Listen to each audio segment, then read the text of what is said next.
नमस्कार साथियों। आशा है आप सभी अच्छे होंगे। हम बात कर रहे हैं जयशंकर प्रसाद की कहानी पुरस्कार। पुरस्कार एक ऐसी ऐतिहासिक पृष्ठभूमि की कहानी है जिसमें एक नायिका जिसका नाम है मधुलिका, उसके मासूम हृदय में चल रहे द्वंद्व को दिखाया है, जिसमें वह अपने राष्ट्र प्रेम को चुने या अपने प्रेम को, और अंत में इसने दोनों ही प्रेम को निभाया। तो चलिए हम बात करेंगे पुरस्कार। आद्रा नक्षत्र, आकाश के काले काले बादलों के घुमड़, जिसमें देवदुदुम्बे का गंभीर घोष, प्राची के एक निर्भव कोने से स्वर्ण पुरुष झांकने लगा था। देखने लगा महाराज की सवारी। शैलमाला के अंचल में समतल उर्वरा भूमि से सौंधी बांस उठ रही थी। नगर तोरण से जय घोष हुआ। भीड़ में गजराज का चामरधारी शुंड उन्नत दिखाई पड़ा। वह हर्ष और उल्लास का समुद्र हिलोर भरता हुआ आगे बढ़ने लगा। प्रभात की हेम किरणों से अनुरंजित नन्ही नन्ही बूंदों का एक झोंका स्वर्ण मलिका के समान बरस पड़ा। मंगल सूचना से जनता ने हर्ष ध्वनि की। रथों, हाथियों और अश्वारोहियों की पंक्ति जम गई। दर्शकों की भीड़ भी कम न थी। गजराज बैठ गया। सीढ़ियों से महाराज उतरे। सौभाग्यवती और कुमारी सुंदरियों के दो दल आम्र पल्लवों से सुशोभित मंगल कलश और फूल, कुकुम्भ तथा खीलों से भरे थाल लिए मधुर गान करते हुए आगे बढ़े। महाराज के मुख पर मधुर मुस्कान थी। पुरोहित वर्ग ने स्वप्नतयन किया। स्वर्ण रंजित हल की मूठ पकड़कर महाराज ने जूते हुए सुंदर पुष्ट बैलों को चलने का संकेत किया। बाजे बजने लगे। किशोरी कुमारियों ने खीलों और फूलों की वर्षा की। कौशल का यह उत्सव प्रसिद्ध था। एक दिन के लिए महाराज को कृषक बनना पड़ता था। उस दिन इंद्र पूजन की धूमधाम होती। गोठ होती। नगर निवासी उस पहाड़ी भूमि में आनंद मनाते। प्रतिवर्ष कृषि का यह महोत्सव उत्साह से संपन्न होता। दूसरे राज्यों से भी युवक राजकुमार इस उत्सव में बड़े चाव से आकर योग देते। मगध का एक राजकुमार अरुण अपने रथ पर बैठा बड़े कौतूहल से यह दृश्य देख रहा था। बीजों का एक थाल लिए कुमारी मधुलिका महाराज के साथ थी। बीज बोते हुए महाराज जब हाथ बढ़ाते तब मधुलिका उनके सामने थाल कर देती। यह खेत मधुलिका का था, जो इस साल महाराज की खेती के लिए चुना गया था। इसलिए बीज देने का सम्मान मधुलिका को ही मिला। वह कुमारी थी, सुंदरी थी। कौशन वय उसके शरीर पर इधर उधर लहराता हुआ स्वयं सुशोभित हो रहा था। वह कभी उसे संभालती, कभी अपने रूखे अलकों को। कृषक बालिका के शुभ्र भाल पर श्रम कणों की भी कमी न थी। वे सब बरौनियों में गूंथे जा रहे थे। सम्मान और लज्जा उसके अधरों पर मंद मंद मुस्कुराहट के साथ सिहर उठते। किंतु महाराज को बीज देने में उसने बिल्कुल भी शिथिलता नहीं की। सब लोग महाराज का हल चलाना देख रहे थे, विस्मय से, कौतूहल से। और अरुण देख रहा था कृषक कुमारी मधुलिका को। आह, कितना भोला सौंदर्य, कितनी सरल चितवन। उत्सव का प्रधान कृत्य समाप्त हो गया। महाराज ने मधुलिका के खेत का पुरस्कार दिया। थाल में कुछ स्वर्ण मुद्राएं। वह राजकीय अनुग्रह था। मधुलिका ने थाली सिर से लगा ली, किंतु साथ उसमें की स्वर्ण मुद्राओं को महाराज पर न्योछावर करके बिखेर दिया। मधुलिका की उस समय की ऊर्जास्वित मूर्ति लोग आश्चर्य से देखने लगे। महाराज की भ्रुकुटी भी जरा चढ़ी ही थी कि मधुलिका ने सविनय कहा, देव, यह मेरे पितृ और पितामहों की भूमि है। इसे बेचना अपराध है, इसलिए मूल्य स्वीकार करना मेरी सामर्थ्य के बाहर है। महाराज के बोलने के पहले ही एक वृद्ध मंत्री ने तीखे स्वर से कहा, अबोध, क्या बक रही हो? राज की अनुग्रह का तिरस्कार? तेरी भूमि से चौगुना मूल्य है ये। फिर कौशल का तो यह सुनिश्चित राष्ट्रीय नियम है। तू आज से राजकीय रक्षण पाने की अधिकारिणी हुई। इस धन से अपने को सुखी बना। राजकीय रक्षण की अधिकारिणी तो सारी प्रजा है मंत्रीवर। महाराज को भूमि समर्पण करने में मेरा कोई विरोध न था और न है, किंतु मूल्य स्वीकार करना असंभव है। मधुलिका ने उत्तेजित होकर कहा।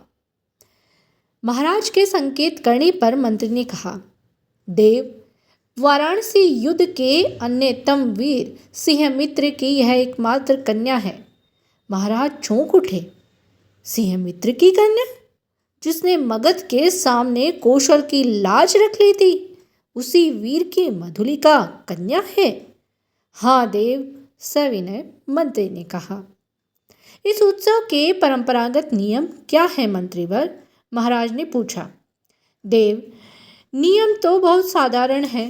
किसी भी अच्छी भूमि को इस उत्सव के लिए चुनकर नियमानुसार पुरस्कार स्वरूप उसका मूल्य दे दिया जाता है, वह भी अत्यंत अनुग्रह पूर्वक, अर्थात भू संपत्ति का चौगुना मूल्य उसे मिलता है।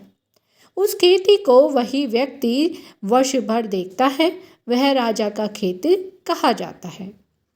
महाराज को विचार संघर्ष से विश्राम की अत्यंत आवश्यकता थी। महाराज चुप रहे। जय घोष के साथ सभा विसर्जित हुई। सब अपने अपने शिविरों में चले गए, किंतु मधुलिका को उत्सव में फिर किसी ने न देखा। वह अपने खेत की सीमा पर विशाल मधुक वृक्ष के चिकने हरे पत्तों की छाया में अनमनी चुपचाप बैठी रही। रात्रि का उत्सव अब विश्राम ले रहा था। राजकुमार अरुण उसमें सम्मिलित नहीं हुआ, अपने विश्राम भवन में जागरण कर रहा था। आंखों में नींद न थी। प्राची में जैसी गुलाबी खिल रही थी, वह रंग उसकी आंखों में था। सामने देखा तो मुंडेर पर कपोती एक पैर पर खड़ी पंख फैलाए अंगड़ाई ले रही थी। अरुण उठ खड़ा हुआ। द्वार पर सुसज्जित अश्व था। वह देखते देखते नगर तोरण पर जा पहुंचा। रक्षकगण ऊँघ रहे थे। अश्व के पैरों के शब्द से चौंक उठे। युवक कुमार तीर सा निकल गया। सिंधु देश का तुरंग प्रभात के पवन से पुलकित हो रहा था। घूमता घूमता अरुण उसी मधुक वृक्ष के नीचे पहुंचा, जहां मधुलिका अपने हाथ पर सिर धरे हुए खिन्न निद्रा का सुख ले रही थी। अरुण ने देखा, एक छिन्न मध्वी लता वृक्ष की शाखा से च्युत होकर पड़ी है। सुमन, मुकुलित, भ्रमर निस्पंद थे। अरुण ने अपने अश्व को मौन रहने का संकेत किया, उस सुषमा को देखने के लिए, परंतु कोकिल बोल उठी। जैसे उसने अरुण से प्रश्न पूछा, छी, कुमारी को सोए हुए सौंदर्य पर दृष्टिपात करने वाले धृष्ट कौन हो तुम? मधुलिका की आंखें खुल पड़ी। उसने देखा एक अपरिचित युवक। वह संकोच से उठ बैठी। भद्रे, तुम ही न कल के उत्सव की संचालिका रही हो? उत्सव? हाँ, उत्सव ही तो था। कल उस सम्मान क्यों? आपको कल का स्वप्न सता रहा है भद्र? आप क्या मुझे इस अवस्था में संतुष्ट न रहने देंगे? मेरा हृदय तुम्हारी इस छवि का भक्त बन गया है देवी, मेरे उस अभिनय का, मेरी विडंबना का। आह, मनुष्य कितना निर्दयी है परिचित। क्षमा करो, जाहो अपने मार्ग पर। सरलता की देवी, मैं मगध का राजकुमार तुम्हारे अनुग्रह का प्रार्थी हूँ। मेरी हृदय की भावना अंगूठन में रहना नहीं जानती। उसे अपनी राजकुमार, मैं एक कृषक बालिका हूँ। आप नंद बिहारी और मैं पृथ्वी पर परिश्रम करने और जीने वाली। आज मेरी स्नेह की भूमि पर से मेरा अधिकार छीन लिया गया। मैं दुख से विकल हूँ। मेरा उपहास न करो। मैं कौशल नरेश से तुम्हारी भूमि तुम्हें दिलवा दूंगा। नहीं, वह कौशल का राष्ट्रीय नियम है। मैं उसे बदलना नहीं चाहती, चाहे उससे मुझे कितना ही दुख हो। तब तुम्हारा रहस्य क्या है? यह रहस्य मानव हृदय का है, मेरा नहीं राजकुमार। नियमों से यदि मानव हृदय बाध्य होता तो आज मगध के राजकुमार का हृदय किसी राजकुमारी की ओर न खींचकर एक कृषक बालिका का अपमान करने न आता। मधुलिका उठ खड़ी हुई। चोट खाकर राजकुमार लौट पड़ा। किशोर किरणों में उसका रत्न किरीट चमक उठा। अश्ववेग से चला जा रहा था और मधुलिका निष्ठुर प्रहार करके क्या स्वयं आहत न हुई? उसके हृदय में टीस सी होने लगी। वह सजल नेत्रों से उड़ती हुई धूल देखने लगी। मधुलिका ने राजा का प्रतिपादन अनुग्रह नहीं लिया। वह दूसरे खेतों में काम करती और चौथे प्रहर रूखी सूखी खाकर पड़ी रहती। मधुक वृक्ष के नीचे छोटी सी पर्णकुटी थी। सूखे डंठलों से उसकी दीवार बनी थी। मधुलिका का वही आश्रय था। कठोर परिश्रम से रूखा अन्न मिलता, वही उसकी सांसों को बढ़ाने के लिए पर्याप्त था। दुबली होने पर भी उसके अंग पर तपस्या की कांति थी। आसपास के कृषक उसका आदर करते। वह एक आदर्श बालिका थी। दिन, सप्ताह, महीने और वर्ष बीतने लगे। शीतकाल की रजनी, मेघों से भरा आकाश जिसमें बिजली की दूर धूप। मधुलिका का छाजन टपक रहा था। ओढ़ने की कमी थी। वह ठिठुर कर एक कोने में बैठी थी। मधुलिका अपने अभाव को आज बढ़ाकर सोच रही थी। जीवन से सामंजस्य बनाए रखने वाले उपकरण तो अपनी सीमा निर्धारित रखती हैं, परंतु उनकी आवश्यकता और कल्पना के साथ बढ़ती घटती रहती है। आज बहुत दिनों पर उसे बीती हुई बात स्मरण हुई। 2 नहीं 3 वर्ष हुए होंगे। इसी मधुक के नीचे प्रभात में तरुण राजकुमार ने क्या कहा था? वह अपने हृदय से पूछने लगी। उन चाटुकारी के शब्दों को सुनने के लिए उत्सुक सी वह पूछने लगी, क्या कहा था उसने? दुग्ध, दुख, दग्ध हृदय उन स्वप्न सी बातों को स्मरण कर सकता था, और स्मरण ही होता तो भी कष्टों की इस काली निशा में वह कहने का साहस करता। हाय रे विडम्बना! आज मधुलिका उस बीते हुए क्षण को लौटा लेने के लिए विकल थी। दारिद्र्य की ठोकरों ने उसे व्यथित और अधीर कर दिया है। मगध की प्रसाद माला के वैभव का काल्पनिक चित्र उन सूखे डंठलों के रंध्रों से नभ में बिजली के आलोक में नाचता हुआ दिखाई देने लगा। खिलवाड़ी शिशु जैसे श्रावण की संध्या में जुगनू को पकड़ने के लिए हाथ लपकाता है, वैसे ही मधुलिका मन ही मन कह रही थी, अभी वह निकल गया, अभी वह निकल गया। वर्षा ने भीषण रूप धारण किया। गड़गड़ाहट बढ़ने लगी। ओले पड़ने की संभावना थी। मधुलिका अपनी जर्जर झोपड़ी के लिए कांप उठी। सहसा बाहर कुछ शब्द हुआ। कौन है यहाँ? पति को आश्रय चाहिए।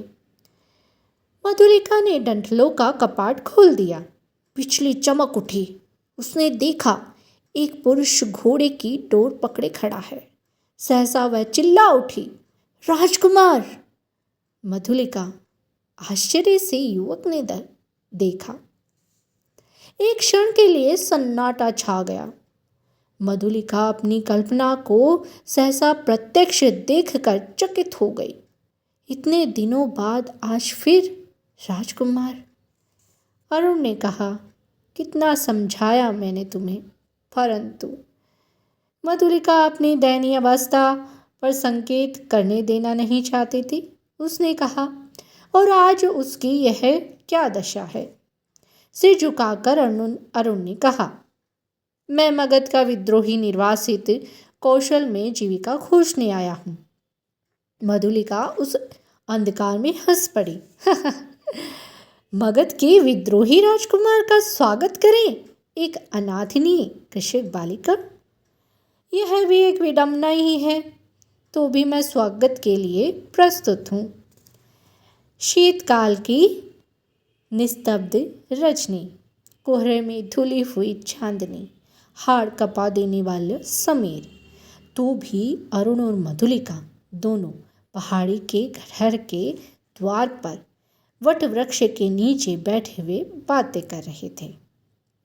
मधुलिका की वाणी में उत्साह था, किंतु अरुण जैसे अत्यंत सावधान होकर बोलता। मधुलिका ने पूछा, जब तुम इतनी विपन्न अवस्था में हो तो फिर इतने सैनिकों के साथ रहने की क्या आवश्यकता है? मधुलिका, बाहुबल ही तो वीरों की आजीविका है। ये मेरे जीवन मरण के साथी हैं। भला मैं इन्हें कैसे छोड़ देता? और करता ही क्या? क्यों? हम लोग परिश्रम से कमाते और खाते। अब तो तुम भूल न करो, मैं अपने बाहुबल पर भरोसा करता हूँ। नए राज्य की स्थापना कर सकता हूँ, निराश क्यों हो जाऊँ? अरुण के शब्दों में कंपन था। वह जैसे कुछ कहना चाहता था पर कह न सकता था। नवीन राज्य? हो, तुम्हारा उत्साह तो कम नहीं। भला कैसे? कोई ढंग तो बताओ ऐसा, तो मैं भी कल्पना का आनंद ले लूँ। कल्पना का आनंद नहीं मधुलिका, मैं तुम्हें राजरानी के सम्मान में सिंहासन पर बैठाऊंगा। तुम अपने छीने हुए खेत की चिंता करके भयभीत मत हो। एक क्षण में सरल मधुलिका के मन में प्रमाद का एक अंधड़ बहने लगा। तुरंत मच गया। उसने सहसा कहा, आह, मैं सचमुच आज तक तुम्हारी प्रतीक्षा करती थी राजकुमार। अरुण डिठाई से उसके हाथों को दबाकर बोला, तो मेरा भ्रम था, तुम सचमुच मुझसे प्यार करती हो? युवती का वक्ष स्थल फूल उठा। वह हाँ भी नहीं कह सकी और ना भी। अरुण ने उसकी अवस्था का अनुभव कर लिया। कुशल मनुष्य के समान उसने अवसर को हाथ से न जाने दिया। तुरंत बोल उठा, तुम्हारी इच्छा हो तो प्राणों से पण लगाकर मैं तुम्हें इस कौशल सिंहासन पर बैठा दूं। मधुलिके, अरुण के खड़क का आतंक देखोगी? मधुलिका का एक बार वह कांप उठी। वह कुछ कहना चाहती थी, नहीं, किंतु उसके मुंह से निकला, क्या? हाँ मधुलिका, कौशल नरेश तभी से तुम्हारे लिए चिंतित है। यह मैं जानता हूँ। तुम्हारी साधारण सी प्रार्थना वह अस्वीकार न करेंगे। और मुझे यह भी विदित है कि कौशल के सेनापति अधिकांश सैनिकों के साथ पहाड़ी दस्युओं का दमन करने के लिए बहुत दूर चले गए हैं। मधुलिका की आंखों के आगे बिजलियां हंसने लगी।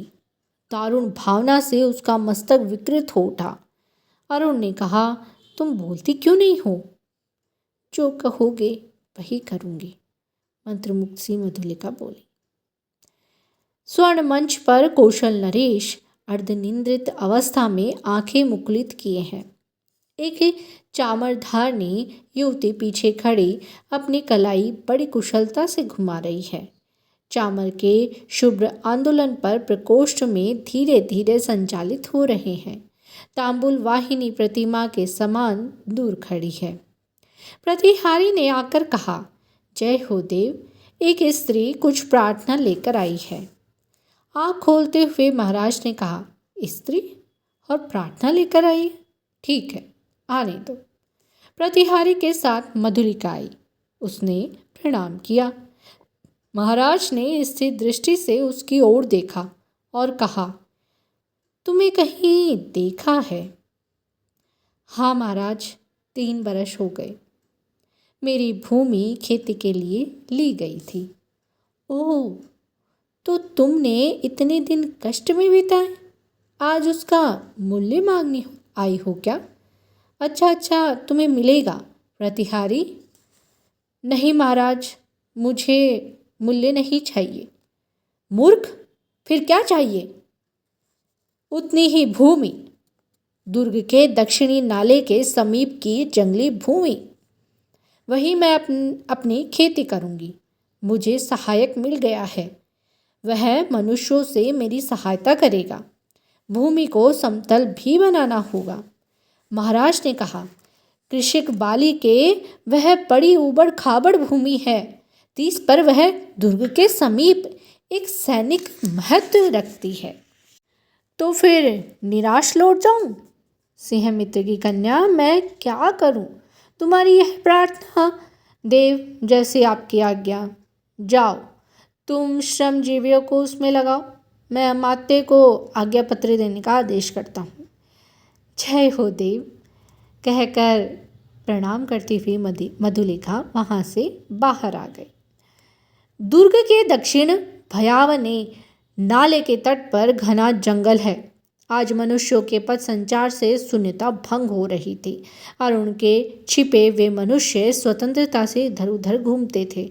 झाड़ियों को काटकर पथ बन रहा था। नगर दूर था, फिर उधर यूं ही कोई नहीं आता था। फिर अब तो महाराज की आज्ञा से वहाँ मधुलिका का अच्छा खेत बन रहा था। तब इधर की किसको चिंता होती? एक घने कुंज में अरुण और मधुलिका एक दूसरे को हर्षित नेत्रों से देख रहे थे। संध्या हो चली थी। उसी निबिड़ वन में उन नवागत मनुष्यों को देखकर पक्षीगण अपनी नीड़ को लौटते हुए अधिक कोलाहल कर रहे थे। प्रसन्नता से अरुण की आंखें चमक उठी। सूर्य की अंतिम किरण झुरमुट में घुसकर मधुलिका के कपोलों से खेलने लगी। अरुण ने कहा, 4 प्रहर और विश्वास करो, प्रभात में ही इस जीर्ण कलेवर कौशल राष्ट्र की राजधानी श्रावस्ती में तुम्हारा अभिषेक होगा और मगध से निवासित मैं एक स्वतंत्र राष्ट्र का अधिपति बनूंगा। मधुलिके, भयानक अरुण, तुम्हारा साहस देखकर मैं चकित हो रही हूँ। केवल 100 सैनिकों से तुम? रात के तीसरे प्रहर मेरी विजय यात्रा होगी, तो तुमको इस विजय पर विश्वास है ना? ज़रूर, अवश्य। तुम अपनी झोपड़ी में यह रात बिताओ। प्रभात से तो राज मंदिर ही तुम्हारा लीला निकेतन बनेगा। मधुलिका बहुत प्रसन्न थी, किंतु अरुण के लिए उसकी कल्याण कामना सशंक थी। वह कभी कभी उद्विग्न सी होकर बालकों के समान प्रश्न कर बैठती। अरुण उसका समाधान कर देता। सहसा कोई संकेत पाकर उसने कहा, अच्छा, अंधकार अधिक ज़्यादा हो गया है, अभी तुम्हें दूर जाना है और मुझे भी प्राणपण से इस अभियान के प्रारंभिक कार्यों को अर्धरात्रि तक पूरा कर लेना चाहिए। तब रात्रि भर के लिए विदा। मधुलिका उठ खड़ी हुई। कंटीली झाड़ियों से उलझती हुई क्रम से बढ़ने वाले अंधकार में वह झोपड़ी की ओर चली। पथ अंधकारमय था और मधुलिका का हृदय भी निबिड़ स्तंभ से घिरा हुआ था। उसका मन सहसा विचलित हो उठा। मधुरता नष्ट हो गई। जितनी सुख कल्पना थी वह जैसे अंधकार में विलीन होने लगी। वह भयभीत थी। पहला भय उसे अरुण के लिए उत्पन्न हुआ। यदि वह सफल नहीं हुआ तो? फिर सहसा सोचने लगी, वह क्यों सफल हो? श्रावस्ती दुर्ग का एक विदेशी के अधिकार में क्यों चला जाए? मगध का चीर शत्रु, ओह, उसकी विजय! कौशल नरेश ने क्या कहा था? सिंह मित्र की कन्या। सिंह मित्र, वह सिंह मित्र जिसने कौशल का रक्षक, और वह जो कौशल का रक्षक वीर है, उसी की कन्या आज क्या करने जा रही है? नहीं नहीं मधुलिका, नहीं मधुलिका, नहीं। जैसे उसके पिता उस अंधकार में पुकार रहे थे, वह पगली सी इधर उधर चिल्ला उठी और रास्ता भूल गई। रात एक प्रहर बीत चली पर मधुलिका अपनी झोपड़ी तक नहीं पहुंची। वह उधेड़ बुन में विक्षिप्त सी चली जा रही थी। उसकी आंखों के सामने कभी सिंह मित्र और कभी अरुण की मूर्ति अंधकार में चित्रित होती जाती। उसे सामने आलोक दिखाई पड़ा। वह बीच पथ में खड़ी हो गई। प्राय 100 उल्काधारी अश्वारोही चले आ रहे थे और आगे आगे एक वीर अधेड़ सैनिक था। उसके बाएं हाथ में अश्व की वल्गा और दाहिने हाथ में नग्न खड्ग।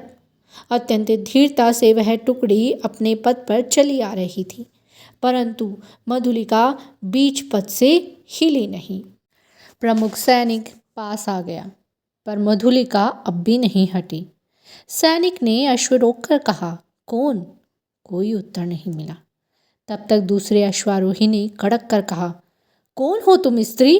कौशल के सेनापति को शीघ्र उत्तर दो। रमणी जैसे विकारग्रस्त जोर से चिल्ला उठी, बांध लो, मुझे बांध लो, मेरी हत्या करो। मैं अपराध ही मैंने ऐसा किया है, मेरी हत्या कर दो। सेनापति हंस पड़े, पागल है। पागल नहीं हूं मैं। यदि वही होती तो इतनी विचार वेदना क्यों होती? सेनापति जी, मुझे बांध लीजिए, राजा के पास ले जाइए, मुझे राजा के पास ले जाइए। क्या है, स्पष्ट बताओ। श्रावस्ती का दुर्ग एक प्रहर में दस्युओं के हस्तगत हो जाएगा। दक्षिणी नाले के पार उसका आक्रमण होगा। सेनापति चौंक उठे, आश्चर्य से पूछा, तुम क्या कह रही हो? मैं सच कह रही हूँ सेनापति जी, शीघ्रता करो। सेनापति ने 80 सैनिकों को नाले की ओर धीरे धीरे बढ़ने की आज्ञा दी और स्वयं 20 अश्वारोहियों के साथ दुर्ग की ओर बढ़े। मधुलिका एक अश्वारोही के साथ बांध दी गई।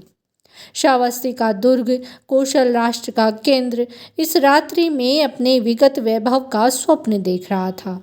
भिन्न राजवंशों ने उसके प्रांतों पर अधिकार जमा लिया है। अब वह केवल कई गांवों का अधिपति है। फिर भी उसके साथ कौशल के अतीत की स्वर्ण गाथाएं लिपटी है। वही लोगों की ईर्ष्या का कारण है। जब थोड़े से अश्वारोही बड़े वेग से आते हुए दुर्ग द्वार पर रुके, तब दुर्ग के प्रहरी चौंक उठे। उल्का के आलोक में उन्होंने सेनापति को पहचाना और द्वार खोल दिया। सेनापति घोड़े की पीठ से उतरे। उन्होंने कहा, अग्निसेन, दुर्ग में कितने सैनिक होंगे? सेनापति की जय हो। 200 महाराज। उन्हें शीघ्र ही एकत्र करो, परंतु बिना किसी शब्द के। 100 को लेकर शीघ्र तुम चुपचाप दुर्ग के दक्षिण की ओर चलो। आलोक और शब्द बिल्कुल भी ना हो। सेनापति ने मधुलिका की ओर देखा। वह खोल दी गई थी। उसे अपने पीछे आने का संकेत कर सेनापति राजमंदिर की ओर बढ़े। प्रतिहारी ने सेनापति को देखते ही महाराज को सावधान किया। वह अपनी सुख निंद्रा के लिए प्रस्तुत हो रहे थे, किंतु सेनापति और साथ में मधुलिका को देखते ही चंचल हो उठे। सेनापति ने उन्हें कहा, जय हो देव, इस स्त्री के कारण मुझे इस समय उपस्थित होना पड़ा है। महाराज ने स्थिर नेत्रों से देखकर कहा, सिंहमित्र की कन्या, फिर यहाँ क्यों? क्या तुम्हारा क्षेत्र नहीं बन रहा है? कोई बाधा है? सेनापति, मैंने दुर्ग के दक्षिणी नाले की समीप की भूमि इसे दी है। क्या उसी संबंध में तुम कुछ कहना चाहते हो? देव, किसी गुप्त शत्रु ने उसी ओर से आज की रात में दुर्ग पर अधिकार कर लेने का प्रबंध किया है और इसी स्त्री ने मुझे पथ में यह संदेश दिया है। राजा ने मधुलिका की ओर देखा। वह कांप उठी थी। घृणा और लज्जा से वह गड़ी जा रही थी। राजा ने पूछा, मधुलिका, यह सत्य है? हाँ देव। राजा ने सेनापति से कहा, सैनिकों को एकत्र करके तुम चलो, मैं अभी आता हूँ। सेनापति के चले जाने पर राजा ने कहा, सिंहमित्र की कन्या, तुमने एक बार फिर कौशल का अपकार किया है। यह सूचना देकर तुमने पुरस्कार का काम किया है। अच्छा, तुम यहीं ठहरो, पहले उन आतताइयों का प्रबंध कर लो। अपने साहसिक अभियान में अरुण बंदी हुआ और दुर्ग उल्का के आलोक में अतिरंजित हो गया। भीड़ ने जय घोष किया। सबके मन में उल्लास था। श्रावस्ती दुर्ग आज दस्यु के हाथ में जाने से बच गया। आबाल वृद्ध नारी आनंद से उन्मत्त हो उठे। उषा के आलोक में सभा मंडप दर्शकों से भर गया। बंदी अरुण को देखते ही जनता ने रोष से हुंकार करते हुए कहा, वध करो, वध करो। राजा ने सबसे सहमत होकर आज्ञा दी। प्राण दंड। मधुलिका बुलाई गई। वह पागल सी आकर खड़ी हो गई। कौशल नरेश ने पूछा, मधुलिका, तुझे जो पुरस्कार लेना हो मांगो। वह चुप रही। राजा ने कहा, मेरी निज की जितनी खेती है मैं सब तुम्हें देता हूँ। मधुलिका ने एक बार बंदी अरुण की ओर देखा। उसने कहा, मुझे कुछ नहीं चाहिए। अरुण हंसा। राजा ने कहा, नहीं, मैं तुम्हें अवश्य दूंगा, मांग लो। तब मुझे प्राणदंड दो महाराज, प्राण दंड। कहती हुई वह बंदी अरुण के पास जाकर खड़ी हो गई। तो यह कहानी थी जयशंकर प्रसाद की पुरस्कार। आपको कैसी लगी? सुनने में बड़ा आनंद आया होगा। जयशंकर प्रसाद की जो भाषा है वह साहित्यिक भाषा है, इसलिए कुछ शब्दों को समझने में थोड़ी आपत्ति आ सकती है, लेकिन इतना भी भावपूर्ण जो कहानी है वह आपको बहुत अच्छी लगेगी। तो मेरी कहानी को लाइक करें, शेयर करें और सब्सक्राइब करें। धन्यवाद।